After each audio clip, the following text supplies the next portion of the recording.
अऊज़ु बिल्लाहि मिनश्शैतानिर्रजीम बिस्मिल्लाहिर्रहमानिर्रहीम। सामीईन किराम अस्सलामु अलैकुम वरहमतुल्लाहि वबरकातुहू। उम्मीद करता हूँ आप सब खैरियत से होंगे। बैकग्राउंड में आप कुछ तस्वीर देख रहे हैं जानवरों की। इन जानवरों के जिस्मों पर आपको फोड़े नज़र आ रहे हैं, ज़ख़म नज़र आ रहे हैं। ये बीमारी की वजह से हैं। इस बीमारी को लंपी स्किन डिजीज़ कहा जाता है। आज इसी बीमारी के बारे में जानते हैं और रूहानी इलाज भी इसी बीमारी के बारे में पेशे खिदमत है।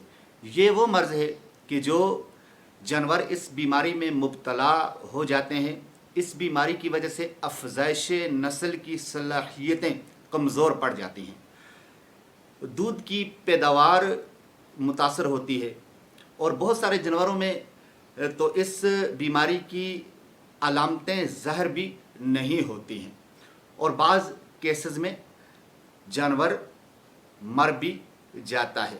तो आइए इस मर्ज़ का रूहानी इलाज समाअत कर लेते हैं। सूरत तारिक की आखिरी आयत पढ़नी है। बिस्मिल्लाहिर्रहमानिर्रहीम। इन्नहुम यकीदून कैदा व अकीदु कैदा फमहिलिल काफिरीन अमहिलहुम रुवैदा। ये जो आयत मुबारका हैं, इनको आपने क्या करना है कि पाक साफ़ मिट्टी का एक ढेला लेना है और ये आयत पढ़कर उस पर थूक देना है और फिर थोड़ा सा पानी उस ढेले पर छिड़क देना है।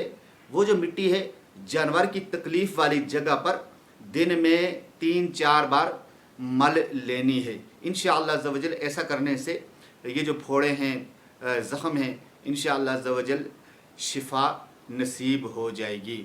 अल्लाह ताला अज़्ज़ व जल से दुआ है कि अल्लाह ताला तमाम अमराज से हमारे जानों को, हमारे जानवरों को अल्लाह ताला महफूज फरमाए। उम्मीद करता हूँ आपको वीडियो पसंद आई होगी।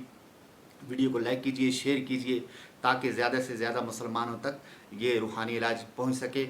जानवरों की ये बीमारी आम होती चली जा रही है, अमवात हो रही हैं, तो ताकि मुसलमानों को इससे फ़ायदा हो।